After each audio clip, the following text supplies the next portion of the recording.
ഓസ്ട്രേലിയയുടെ ഹരിതഭാവിക്ക് പുതിയ ദിശ തെളിയിച്ച വെസ്റ്റേൺ ഓസ്ട്രേലിയയിലെ ആദ്യ സോളാർ പാനൽ പ്രവർത്തനം ആരംഭിച്ച ഈ റീസൈക്ലിംഗ് കേന്ദ്രത്തിന്റെ ഉദ്ഘാടനം സംസ്ഥാന സർക്കാരിന്റെ 17.8 മില്യൺ ഓസ്ട്രേലിയൻ ഡോളറിന്റെ പുതിയ നിക്ഷേപ പ്രഖ്യാപനത്തിനും വേദിയായി.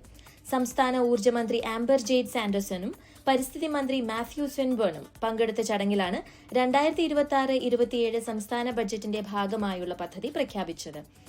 രാജ്യത്തെ ഏറ്റവും കൂടുതൽ വീടുകളിൽ റൂഫ് ടോപ്പ് സോളാർ സംവിധാനങ്ങൾ ഉപയോഗിക്കുന്ന സംസ്ഥാനങ്ങളിൽ ഒന്നായ വെസ്റ്റേൺ ഓസ്ട്രേലിയയിൽ അടുത്ത വർഷങ്ങളിലായി ആയിരക്കണക്കിന് സോളാർ പാനലുകളും ബാറ്ററികളും ഉപയോഗശൂന്യമാകുമെന്നാണ് കണക്കാക്കപ്പെടുന്നത്. ഇതോടെ അവയുടെ സുരക്ഷിതമായ ശേഖരണം, സംസ്കരണം, പുനരുപയോഗം എന്നിവ സംസ്ഥാനത്തിന് മുന്നിലുള്ള പ്രധാന വെല്ലുവിളികളിൽ ഒന്നായി മാറിയിരുന്നു. ഉപയോഗശൂന്യമായ സോളാർ പാനലുകളിൽ നിന്ന് ഗ്ലാസ്, അലുമിനിയം, സിലിക്കൺ, ചെമ്പ് തുടങ്ങിയ മൂല്യമേറിയ വസ്തുക്കൾ വേർതിരിച്ചെടുത്ത് വീണ്ടും ഉൽപാദന ശൃംഖലയിലേക്ക് എത്തിക്കാനാകുമെന്നാണ് വിദഗ്ധർ പറയുന്നത്. അതേസമയം തെറ്റായ രീതിയിൽ ഉപേക്ഷിക്കുന്ന പാനലുകളിലും ബാറ്ററികളിലും അടങ്ങിയിരിക്കുന്ന ചില രാസവസ്തുക്കൾ പരിസ്ഥിതിക്കും പൊതുജനാരോഗ്യത്തിനും ഭീഷണിയാകാനും സാധ്യതയുണ്ട്. ഇത്തരമൊരു സാഹചര്യത്തിലാണ് സോളാർ മാലിന്യങ്ങൾ ശാസ്ത്രീയമായി കൈകാര്യം ചെയ്യുന്ന ഷിബു ജോണിന്റെ പദ്ധതി സംസ്ഥാനത്തിന് നിർണായകമാകുന്നത്.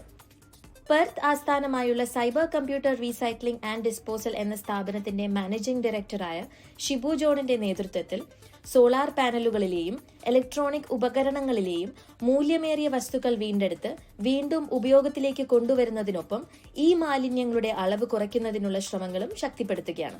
ഓസ്ട്രേലിയയുടെ ഹരിതഭാവി രൂപപ്പെടുത്തുന്ന നിർണായക മേഖലയിലെ ഈ മുന്നേറ്റത്തിന് പിന്നിൽ ഒരു മലയാളി സംരംഭകൻ ഉണ്ടെന്നത് ലോകമെമ്പാടുമുള്ള മലയാളികൾക്ക് അഭിമാന നിമിഷമായി മാറുകയാണ്. ചിനു ജെറാഡ്, 24 ഓസ്ട്രേലിയ. ലോകത്തെവിടെയായാലും ഏത് സമയത്തും 24 വാർത്തകളും ഓഗ്മെന്റഡ് റിയാലിറ്റി പാക്കേജുകളും എക്സ്പ്ലെയിനറുകളും വിശദമായി കാണാൻ ഞങ്ങളുടെ യൂട്യൂബ് ചാനൽ നിങ്ങൾക്ക് സബ്സ്ക്രൈബ് ചെയ്യാം.